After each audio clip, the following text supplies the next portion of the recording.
जिंदा करना पड़ेगा खुद को अपने सोच को बड़ी करते हैं।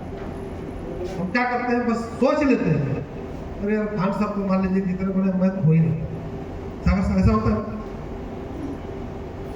देखिए अगर मेरे अंदर सोच और मेरा खुद का आत्मविश्वास अगर बढ़ेगा तो क्या मैं नहीं कर सकता हूँ? बिल्कुल कर सकता हूँ। इसी आपके साथ एक छोटी सी मैं कहानी उसके बाद मैं कभी बोला हूँ, थोड़ा सा फिर से मैं उसको रिपीट करता हूँ, समझने की जरूरत है। वो मजाकिया लफ्ज नहीं है। राम सर ना मैं एक छोटा सा कहानी बोलता हूँ। जैसे मान लीजिए कि एक पति पत्नी थे, वही डेली की दिनचर्या उनकी ठीक ठाक चल रही थी, लेकिन उनके जो हस्बैंड थे भगवान का बड़े पुजारी थे। सोच को थोड़ा सा यहाँ डेवलप करिएगा, उसका उल्टा निकालिएगा।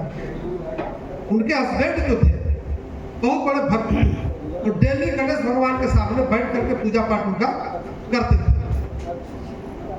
पूजा पाठ करते थे। तो गणेश भगवान के सामने लड्डू था, उनका तो सबसे प्रिय भोजन क्या है? लड्डू है।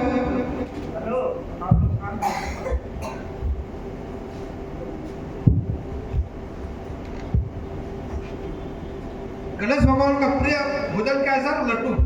तो डेली लड्डू रख करके पूजा करते थे।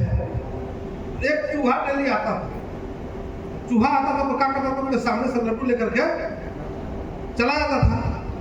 तो देखा, बोले यार बताइए, मैं जिसको सर्वशक्तिमान समझता हूं, दुनिया का रचयिता मैं जिनको समझता हूं, उनके सामने एक चूहा आता है, उनके सामने से लड्डू लेकर के चला जाता, कुछ कर ही नहीं पाते हैं। मेरे कहने का मतलब दूसरा नहीं, यहाँ मतलब तो ध्यान केंद्रित करिए। लड्डू लेकर के चला जाते, कुछ कर ही नहीं पाते हैं। इनका मतलब कि इनसे भी बड़ा शक्तिशाली चूहा है।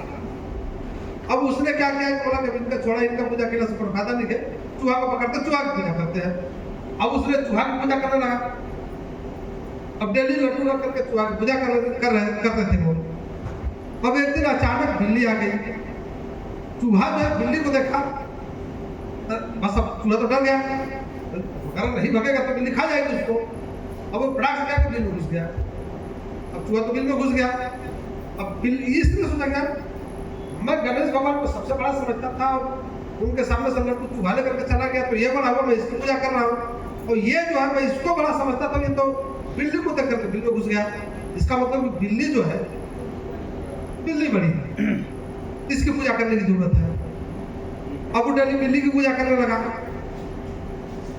अब एक दिन अचानक बिल्ली जो है, घर में दूध रखा था, पी गई। दूध रखा था, पी गई। कहानी को लंबा नहीं खींचते हैं। दूध रखा था और पी गई। अब पत्नी को गुस्सा आ गया, वो बना रही थी रोटी, और ये बगले में बैठे थे। अब इनको आ गया गुस्सा कि बताइए, दूध इतनी मेहनत से रखा हुआ, पी गई। दरवाजा खुला था तो पी गई। बेलन उठाई और बिल्ली को मारा। अब बिल्ली डर से भाग गई। बोले क्या रहे यार, तो बड़ा गड़बड़ है, मतलब हम सोच नहीं पा रहे हैं, इनसे तो बड़ी मेरी पत्नी है, पूजा तो इनकी करनी चाहिए, इन सारे लोगों से तो बड़ी मेरी पत्नी है ना। गणेश भगवान से चूहा है, चूहा से बड़ी बिल्ली है, बिल्ली को जब मारती है मेरी पत्नी, एक बेलन से मार के भगा दी, डरा दी, तो इसका मतलब ये बड़ी है। अब वो डेली पत्नी की पूजा करने लगे।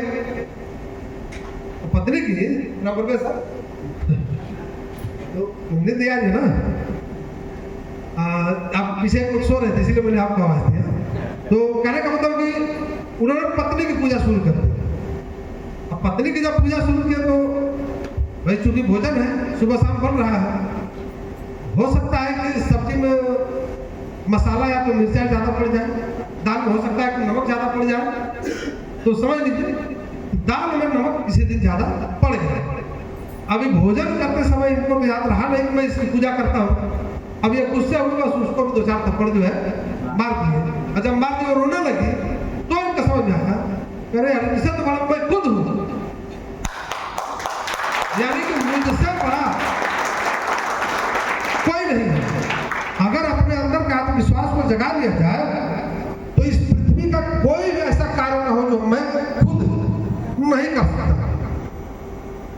और कुछ ऐसे साथी हैं यहाँ पे जीते जाते उदाहरण है, जो आप लोगों में से बहुत ऐसे साथी हैं जिन्होंने ये साबित किया कि पढ़ाई कोई मायने नहीं होता है अगर खुद अंदर विश्वास हो।